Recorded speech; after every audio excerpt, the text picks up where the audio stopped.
All right, here we go again. I have, at this point, I've not decided whether to call this channel Out of My Mind, but maybe just I'm going to call it Rambling, because there may be some rambling involved. All right, this one is about an experiment or a theory that was at some point was called the watched pot. Let me get this out of the view. And it had to do originally with the double slit experiment, which has had several phases, different interpretations. But I'm going to first reference a book I read called The Spring of Consciousness.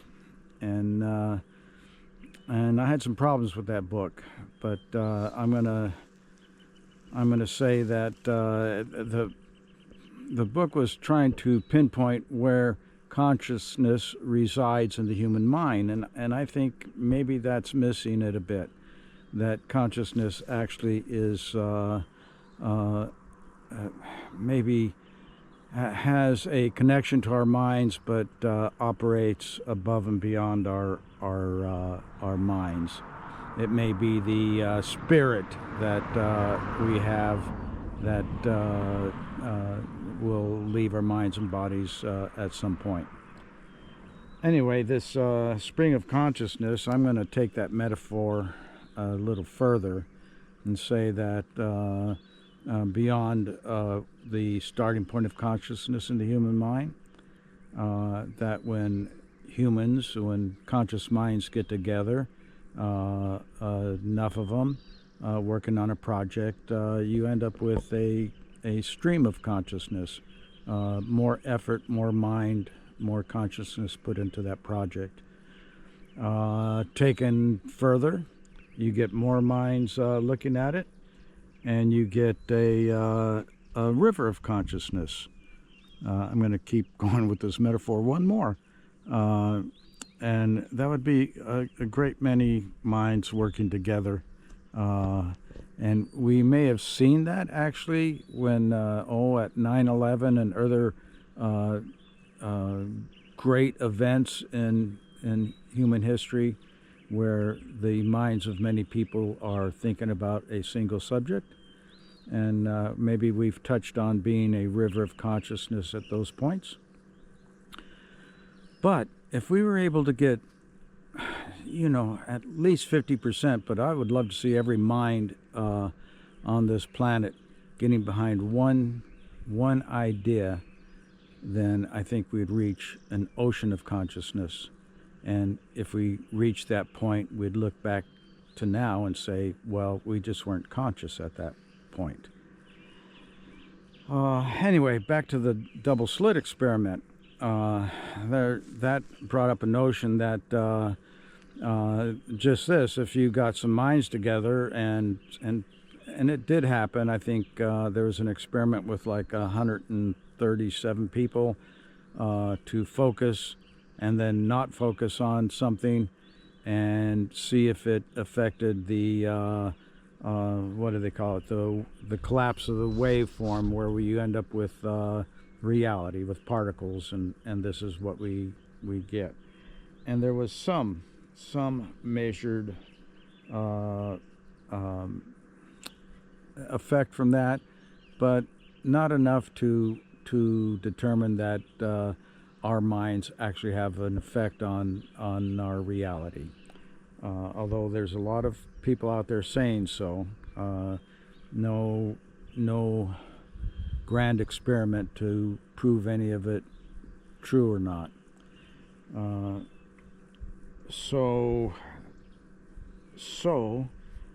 130 people over 6 experiments, just not enough. I think we need a more global project. Now, the one I thought of was the watched pot, and someone put forward that if you put a pot of water somewhere and had a vast amount of minds concentrating on it, you would get it to boil. but that would those minds in that sense would have to overcome the actual physical world, the physics of our universe, and I suspect maybe that's possible, but you have to decide that physical law is downstream of the conscious mind, not the reverse of that, which is, basically what everyone accepts right now.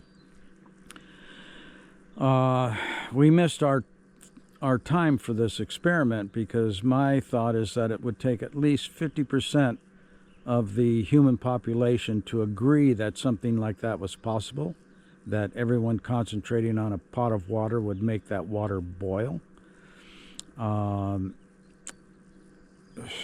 So we missed it. And I don't want to wait around for a pandemic, but the pandemic was it. During the pandemic, all those minds across the globe sitting at home, had we run this experiment, put a pot of water and a picture of it all over the internet and over everyone's mind, and put that pot at a place on the planet with the greatest concentration of population. And we asked everyone at the same time to think of that water boiling, to yearn for that water boiling. I think it would.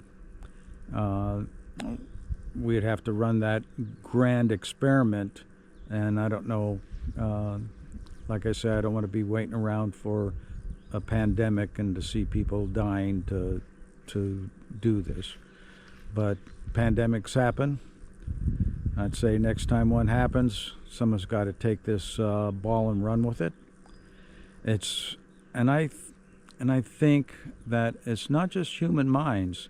I think in this universe, whichever concentration of conscious minds exists, that they may indeed be creating the physical laws of our universe.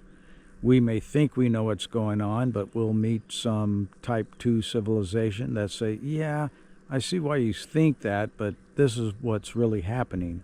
And they would be the ones who have created that physical laws and reality. So it may have already happened. But I don't know. It's just a thought, but it could be a theory, because it could be tested. It's have a lot of complications to test a theory like this. And you certainly get into the idea of kind of what came first, the chicken or the egg, a conscious mind that created our reality, or the physics was here and we just happened along. But I think it's both. I think it's the chicken and the egg is happening. That I think originally, as I said in an earlier video, that the universe was created, and it assumes a conscious mind saying, well, basically, if you're biblical, says, let there be light, realizes that there's a paradox, that nothing should exist, not this world and this reality we got, and not a nothing. In order to have the nothing, you need something to point it out. So I think at this point that if you assume the Big Bang is something that happened, the vibrations and the noise, everything from that is what helped create our reality, what we have around us now, planets and stars and all of that.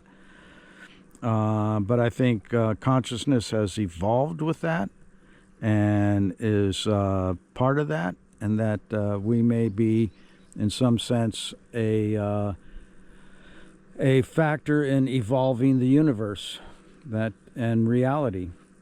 Now, I don't create these videos to get YouTube money, and so I've never been saying like and subscribe and comment, but the comment thing, I'm going to say that this time, that you have a notion on this,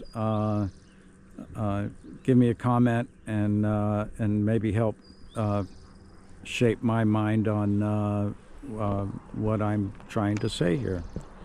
All right, till the next video. It's been a pleasure doing this for everyone. All right, goodbye till the next time.